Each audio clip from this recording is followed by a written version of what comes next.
नमस्कार. श्री निसर्गदत्त महाराज संदर्भ ज्ञानेश्वरीचा भाग 177. भाग 177. श्री ज्ञानेश्वर महाराज म्हणतात, एखाद्या वस्त्रामध्ये आत बाहेर एकच एक सूतच सूत असते, त्याप्रमाणे सर्वत्र एकच एक अविभाज्य असे चैतन्यच नांदत आहे. परी वस्त्राशी पाठीपोटी नाही सुता वाचूनी किरीटी.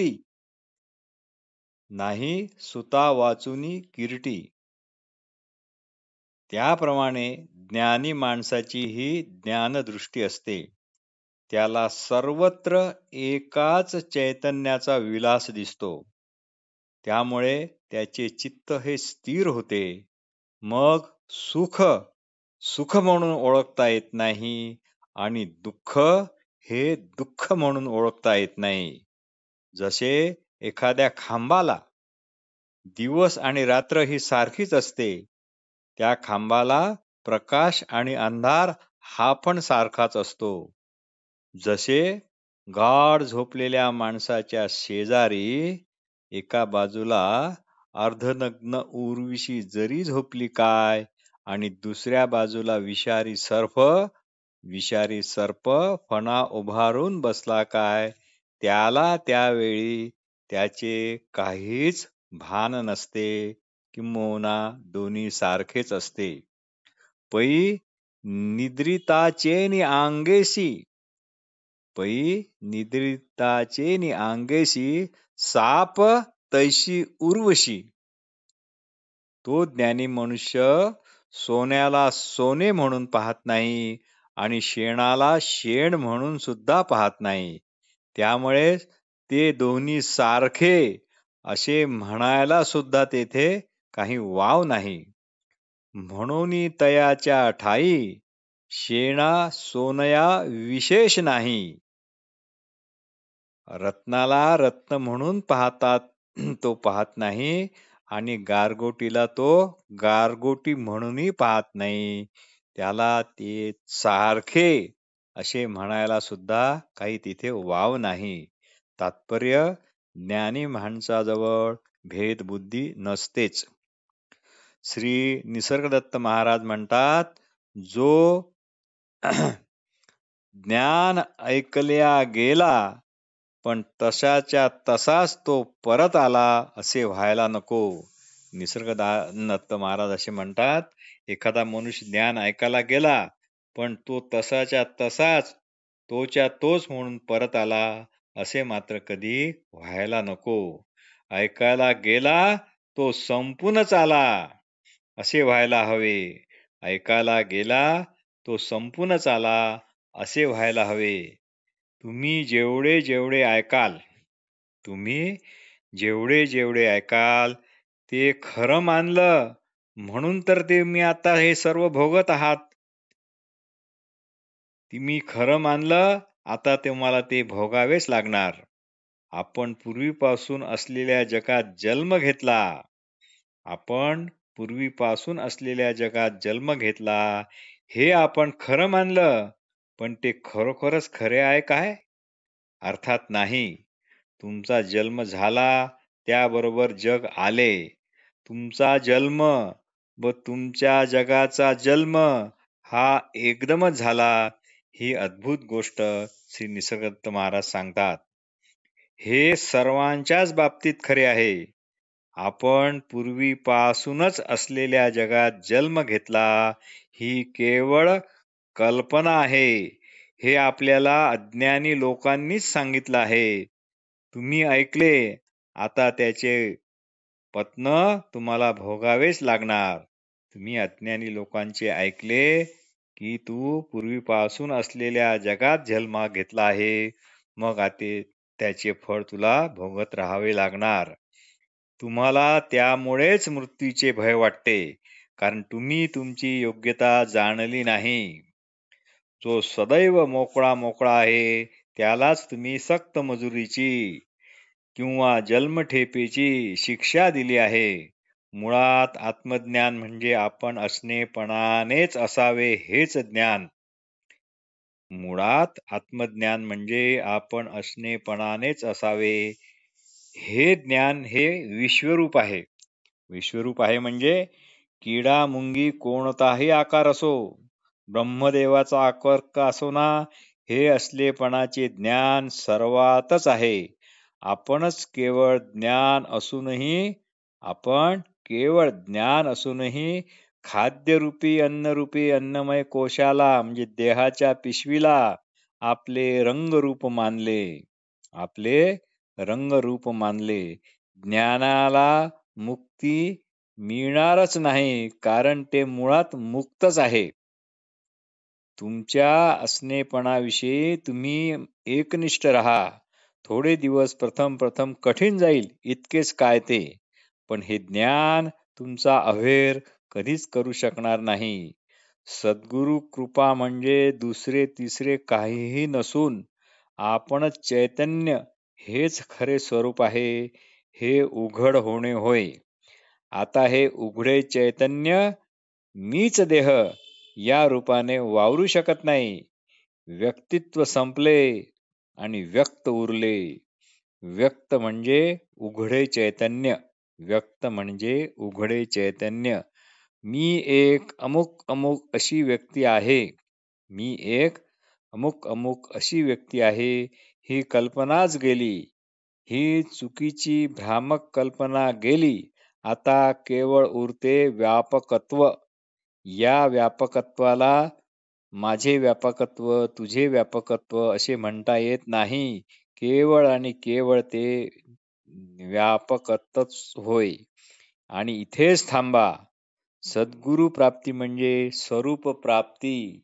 स्वरूप प्राप्ती म्हणजे गुरुवचनावर म्हणजे गुरुवचन ऐकल्याप्रमाणेच होऊन जाणे. देहाचा विसर म्हणजेच स्वरूप स्थितीचा आठव. देहाचा विसर म्हणजे स्वरूप स्थितीचा आठव. देहबुद्धी सांडली की मुक्त दशा मांडलीच गेली म्हणून समजा. श्री निसर्गदत्त महाराज म्हणतात, तुझ्या मालकीचा तू तरी आहेस काय? अगदी लहानपणापासून जे संस्कार तुमच्यावर झाले आहेत, तेच बोलतात, तेच चालतात, तेच ऐकतात, तेच वावरतात. हेच संस्कार. मी म्हणजे स्वतःला देहासमान आपण आपल्याला मानले आणि सर्व त्रास सुरू झाला. वास्तविक व्यक्तित्व नाहीच आहे, ते केवळ व्यक्तच आहे. हे न जाणणे हीच माया. तूच असल्याची बातमी नसताना तुझा देह केवळ मढे आहे, मढे. म्हणून ज्याला हे कळले त्याला देह आकार नाही. आपण देहानुसंधान घेतले म्हणून आपल्याला आत्मानुसंधान जमत नाही. किड्यामुंगीपासून ब्रह्मादिकापर्यंत सगळी कळतेपणाचीच नावे आहेत, उदाहरणे आहेत. इथे आश्रमात येणाऱ्याला आतील भगवंताने बुद्धी दिली म्हणूनच तो इथे आमच्याकडे येतो. आता आपण असे म्हणू शकतो की आतील भगवंतांनी बुद्धी दिली म्हणूनच आपण श्री निसर्गदत्त महाराज यांच्या शिकवणीचा पण अभ्यास करतो आहे. समजो वा न समजो, आपण लाईनीत तर उभा आहो आणि ही लाईन योग्य दिशेकडे जाणारी आहे. आपल्याला पोहोचण्याची अजिबात घाई नाही. ज्याला पोहोचण्याची घाई आहे तो काळ कल्पनेचा गुलामच म्हणावा लागेल. असो, तुमच्याच ओळखीने सर्व प्राणीमात्रांकडे पहा, कारण तुमच्यात जे आहो म्हणून आहे तेच, नेमके तेच त्यांच्यातही आहो म्हणूनच आहे. याच आहोला आत्मस्वरूप म्हणून भजा. तेच आपण म्हणा. आपण मरतो, देह तसाच पडला. आपण मेलो आणि देह तसाच पडला. कोणी त्याला विचारलेच नाही, त्याची दखलच घेतली नाही. 4-5 दिवस तो देह कुजणार, घाणवास येणार, कारण त्यात असंख्य किडे होतात आणि ते त्वचा फाडून बाहेर येतात. म्हणजेच काय, एका जीवाचे किती जीव तयार झाले याचाच अर्थ जीवन म्हणून जे काही आहे ते जीवन म्हणून सतत चालूच आहे. तुम्ही मरा अथवा नका मरू, केव्हा तरी तुम्ही मरणारच आहात. केव्हा तरी तुम्ही मरणारच आहात. मग आत्ताच का नाही सर्व उरकून घेत? मग तुमच्याकडे फक्त कळतेपणा राहील. त्याला मात्र कोणी मारू शकत नाही.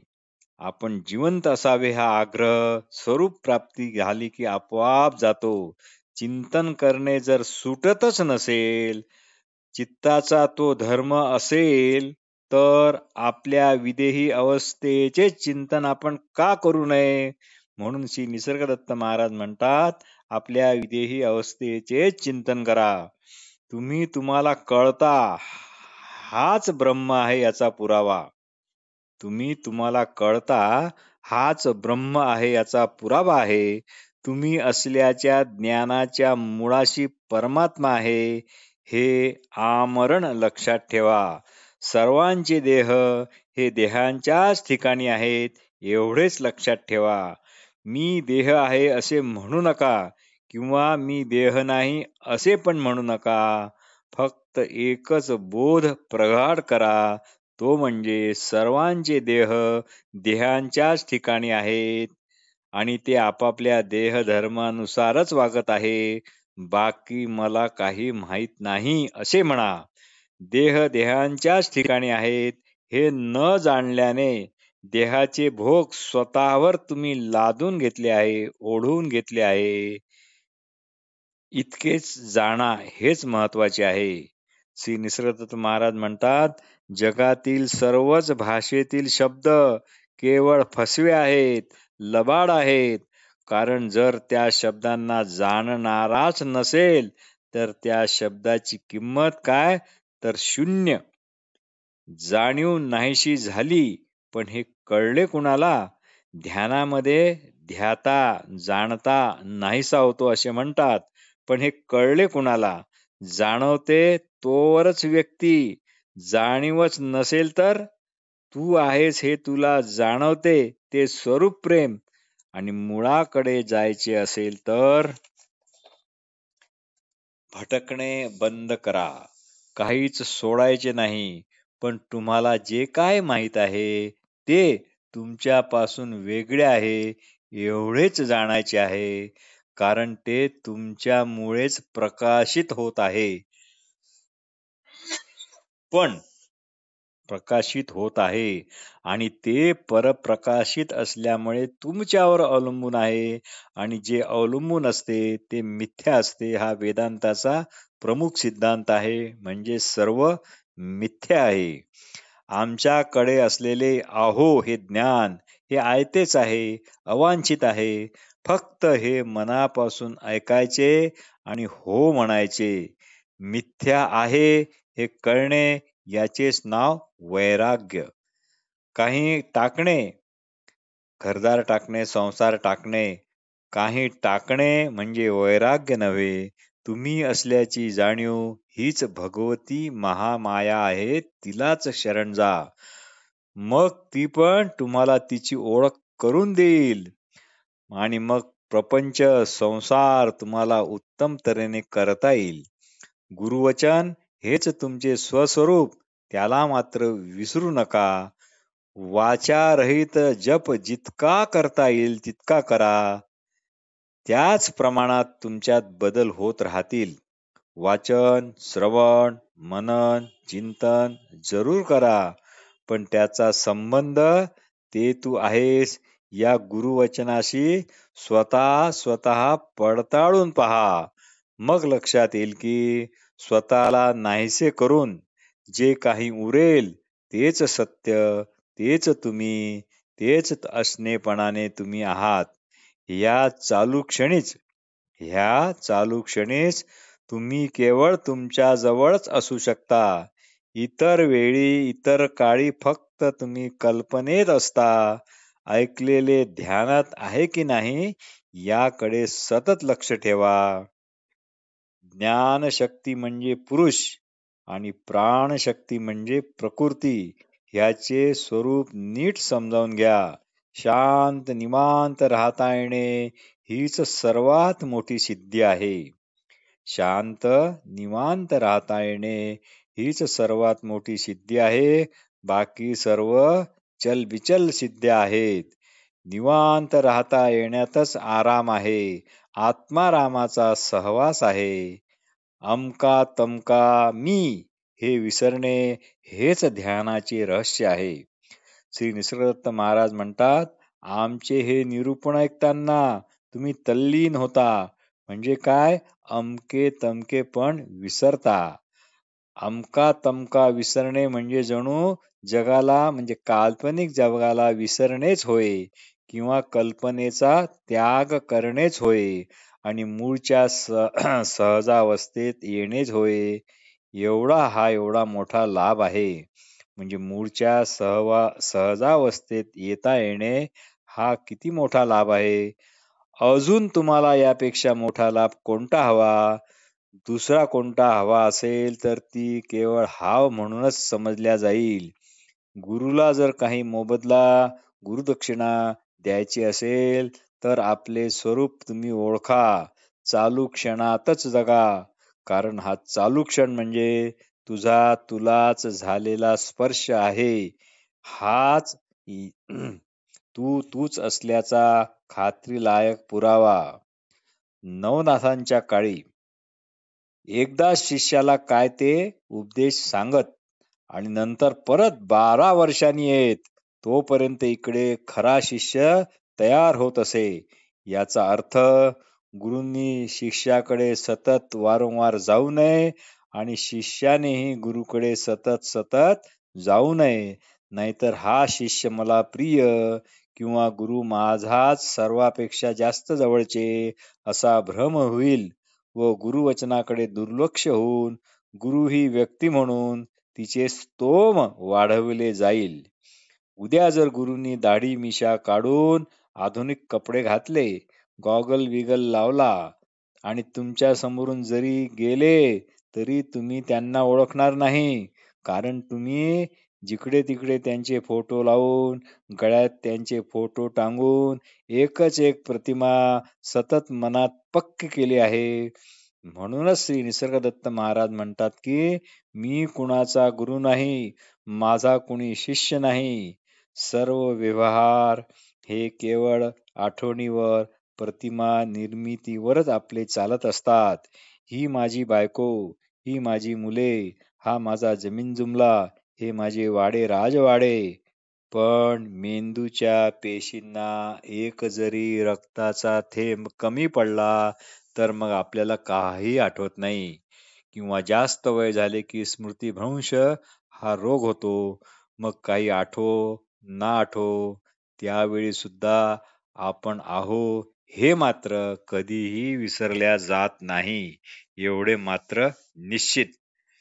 म्हणजे मला आठवत नाही एवढे म्हणणारे साठी आहो हे असतेच असते. म्हणून जाणीवेत जेवढे तुम्हाला जाणवते तेवढे आले गेले असे आहे, पण आहोला धक्का नाही. श्री निसर्गदत्त महाराज म्हणतात, शुद्ध बुद्धीचा एखादा विद्वान आणि त्याच्या तुलनेत अत्यंत भोळा अज्ञानी, ज्याचे काही वाचन चिंतन बिचन काहीही झाले नाही, दोघेही मुक्त होतात. पण झिलप्या काढणारे म्हणजे झिलप्या झाडणारे मधल्यामध्येच अडखळतात. म्हणून एवढेच करा, गुरूंनी जो सल्ला दिला आहे, कोणता सल्ला? तू स्वतःला जे काही सध्या समजत आहेस ते तू नाहीस, यातच खोलवर जा. म्हणजे तू काय आहेस हे तुलाच कळेल. हेच ब्रह्मबीज पकडून राहा. हाच मूलमंत्र जपत राहा. जसे आपण माणूस म्हणून आपल्याला आपोआप कळतो, तसेच ब्रह्माच्या बाबतीत पण होऊ द्या. याबाबत हट्टी बना. ज्याच्या आशा आकांक्षा इच्छा कल्पना संपल्या तो तेथेच विजला, मेला नाही. श्री निसर्गदत्त महाराज एक गमतीदार विधान करतात. अंतकाळी जशी मती तशी गती. म्हणजे हरणाचे चिंतन करता करता राजा मेला तर त्याला हरणाचाच जन्म भेटला. त्याप्रमाणे एक हिंदू, एक मुसलमान समजा एकमेकांना मारतात, जीवनभर एकमेकाचा द्वेष करतात, मरताना ते एकमेकाचे सर्वात जास्त चिंतन करतात. त्यामुळे हिंदूला मुसलमानाचा जन्म मिळतो आणि मुसलमानाला हिंदूचा जन्म मिळतो व परत त्यांचे युद्ध तसेच चालू राहते. परत ते एकमेकांना मारतात. आता काय फक्त आलटापालट होते आणि हे युद्ध कधीच संपत नाही. संदर्भ आत्मप्रेम, पान नंबर 123. तर हा केवळ दृष्टांत आहे असो. गुरुची आठवण म्हणजे ज्ञानाची आठवण. म्हणजे ते तू ना गुरुची आठवण म्हणजे ते तू आहेस याची आठवण. जगाची आठवण येते आणि जाते. देहसंग कायम राहत नाही. बालपणापासून देह बदलतच राहतात. पण देहाच्या रूपाने आपण आरसा आणि फोटो याचा शोध लागल्यामुळे आपण असे असे दिसत आहो असे वाटते. पण आता तसे नाही. हे आता सर्व आठवणीच्या कबाडखान्यात जमा झाले आहे. देह पूर्वी जसा होता तसा आता नाही. देह बदलला, पण तो देह ज्याच्या धर्माने वागला बस इतकेच. तो देह त्याच्या देहधर्माने वागला इतकेच. म्हणून बहिर्रंगावरची दृष्टी काढून आत वळवा. मग तुम्हाला कळेल तुम्ही स्त्री किंवा पुरुष नाही. तुम्हाला या देह आठवणीपासून मुक्त व्हायचे आहे. म्हणून ते तू आहेस या गुरुवचनाची आठवण ठेवा आणि स्वतःला तू देह समजत आहेस तसा तू देहाकार नाही हे लक्षात ठेवा. आता तुम्ही इथे जे ऐकले तेच तुम्ही आहात याचेच ध्यान करा असे निसर्गदत्त महाराज म्हणतात. याला पुरावा विराव्याची काहीही गरज नाही. नामाचे स्मरण म्हणजे वस्तुतः गुरुवचनाचेच स्मरण होय. नाहीतर नाम म्हणजे केवळ घोकमपट्टी. एक घड्याळ मिळते, ते आपल्या बोटात अडकवावे लागते आणि त्याचे बटन सारखे दाबावे लागते. जप झाला की दाबले, जप झाला की दाबले. तर असे ते टिकटिक असे बोटात अडकवलेले यंत्र यांत्रिकपणे आपण दाबत असतो आणि यालाच आपण जप करणे असे म्हणतो. संसारी म्हणजेच व्यक्तित्व, मानव निर्मित कल्पना. पण तुम्ही असल्याची जाणीव ही मात्र आपोआपची आहे. कुणी कल्पलेली नाही. मी असेच असावे अशी म्हणण्याची गरज नसणे म्हणजेच मोक्ष. मी असेच असावे अशी म्हणण्याची गरज नसणे म्हणजेच मोक्ष. किती नवीन व्याख्या आहे ही मोक्षाची. हेच खरे श्री निसर्गदत्त महाराजांच्या शिकवणीचे एक आकर्षण आहे किंवा एक वैशिष्ट्य आहे की त्यांनी कठीण वेदांत किचकट शब्द न सांगता कुठलेच उपनिषदातील उतारेच्या उतारे न देता अगदी सोप्या भाषेत हृदयाला हात घालणारी अशी शिकवण दिली आहे. ते म्हणतात तुमच्या कायेतील ज्ञान व त्याला दिसणारा सारा फापट पसारा टीव्ही मधल्या देखाव्यासारखाच आहे. निसर्गदत्त महाराज किती सोपी गूढ गोष्ट किती सोपी करून सांगतात पहा. ते म्हणतात मरण हा केवळ धाक आहे, ती तुमच्या अनुभवाची गोष्ट नाही. तुम्ही नसणार म्हणजे मरणार असे नाही. तुम्ही नसणार म्हणजे मरणार असे नाही. जेव्हा तुम्हाला तुमची जाणीव नसते तेव्हा देवाची, ईश्वराची, ज्ञानाची किंवा संसाराची गरज असते काय? फक्त तुम्ही असल्याची जाणीवच अकल्पित आहे. बाकी सर्व कल्पित आहे. ईश्वर असो, ब्रह्मज्ञान असो, संसार असो, काहीही असो, हे ज्ञान जपतपाने होणार नाही. तुम्ही ज्यांच्यात सर्व गुण मावळतात तेच आहात. श्री सिद्धरामेश्वर महाराज म्हणत, वेश पालटून राजा आपल्याच राज्यात रात्री फिरत होता. पहारेकऱ्यांनी संशयाने पकडला चोर म्हणून, पण राजा म्हणून परिचय देताच राजा सुटला. तुम्ही स्वतःला नंदी म्हणजे बैल समजत असाल तर तुम्हाला हा नांगर हा ओढावाच लागेल. चापकाचे फटकारे सोसावेच लागतील. व राजा समजत असाल तर मात्र तुमची रोजच दिवाळी. ही सृष्टी ज्ञानालाच आपले खरे स्वरूप दाखवते आणि अज्ञानाला मात्र भुलून ठेवते. गुरु एकच डोळा देतात, तो आत्मज्ञानाचा असतो. पण पहिले मिथ्या दोन डोळे काढून ते त्या काढून टाकतात. श्रीरामाची भेट झाली तेव्हा हनुमंतराय माकडाचे रामरूप असे झाले. असो, एकांतात बसून स्वतःकडे पाहत राहून स्वतःला सामोरे जाणे हे सगळ्यात मोठे शौर्य आहे. आज जी माणसे, पशुपक्षी इत्यादी जिवंत आहेत, त्यापेक्षा मेलेल्यांची संख्या कितीतरी मोठी आहे. त्यांचे कोट्यावधी टनांचे ओझे कुठे गेले? याचे उत्तर इतकेच की ते सर्व जन्मापूर्वी जशी होती तशीच सध्या आहेत. म्हणजे काय? नाहीतच. नाही होण्याकरता ती फक्त त्यांची वजने इथे त्यांनी टाकली आणि ती वजने म्हणजे इतरांचे अन्न. त्यांनी जणू आपली शरीरे दान केली, जणू अन्नदान केले असे म्हणा. धर्म म्हणजे आपण शुद्ध चैतन्यच आहोत. याच धारणेने राहणे. ज्याने हा धर्म पाळला तो सर्व कल्पनेपासून मोकळा झाला. हाच स्वधर्म शेवटपर्यंत, सोबतपर्यंत. कारण हा धर्म असा आहे की इथे हा धर्म आणि हा धर्म पाळणारा एकच एक आहे. सर्वश्रेष्ठ दान म्हणजे स्वरूप दान देणे. खरे गुरु हेच ज्ञान करीत असतात.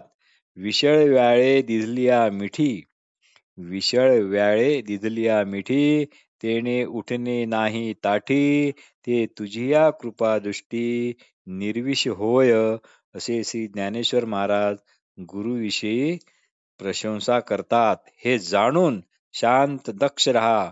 म्हणूनच एका अर्थाने परमार्थ अति कठीण तसा अति सोपा पण आहे. पण ज्याने गुरुवचन अंगीकारले त्याच्यासाठी सोपा. ब्राह्मण म्हणजे ब्रह्मच मी अशी आण. ब्राह्मण म्हणजे ब्रह्मच मी अशी आण. एवढे मोठे जग अंतर्यामीच्या ज्ञानगोलात साचलेले आहे. याचेच कदाचित नवल वाटेल. पण जग आहेसे वाटते, पण ते मिथ्या आहे. फक्त आपण ते आहे म्हणतो इतकेच. जग मिथ्या, ब्रह्म सत्य. ब्रह्माशिवाय दुसरे काहीच नाही. म्हणून आता जग ही ब्रह्म. जोपर्यंत परमार्थात व्यक्तिहित साधू पाहता तोपर्यंत ज्ञान मुळीच होणार नाही. आपण असल्याचे ज्ञान आकार रूपाने देहात आहे, पण ज्ञानाला आकार नाही. जेथे आपल्यालाच आपला अनुभव येतो तेथेच आत्मसुख असते. आपण ते सुख आहोत, आपणच ते सुख आहोत. गुरुला भजायचे म्हणजे त्याच्या ते तू आहेस या आज्ञेला पाळायचे. म्हणजे आपण असल्याच्या ज्ञानालाच भजायचे. आत्मसुखामध्ये देहबुद्धी हे एक प्रचंड विघ्न आहे, अडथळा आहे. आपल्यावरच लक्ष ठेवा. हाडामासांच्या पिंडांचा म्हणजे देहाचा विचार फक्त कामापुरता करा. हे देह गाठोडे तुमचे नाही, प्रकृतीचे आहे. इतके सध्या इथे जे काही भाराभर ऐकले त्यातील काय घ्यायचे तर फक्त गुरुवचन. ते काय? तर ते तू आहेस इतकेच. व्यक्ती ज्ञानाचा फायदा घेऊ नका, व्यक्त ज्ञानाचा फायदा घ्या.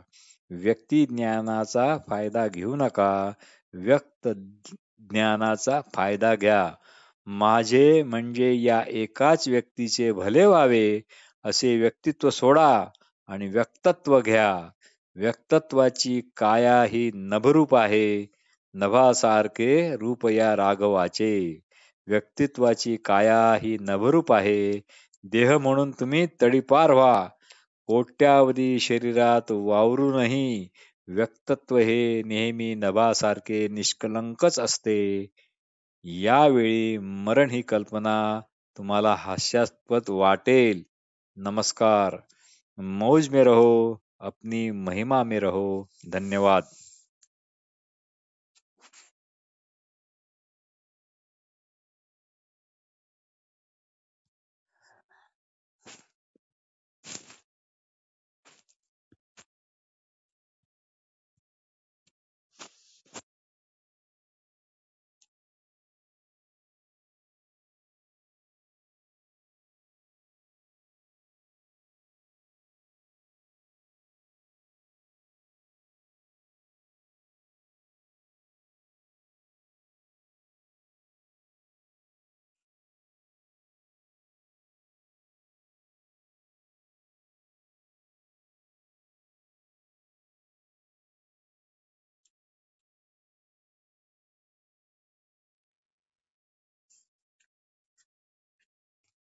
नमस्कार.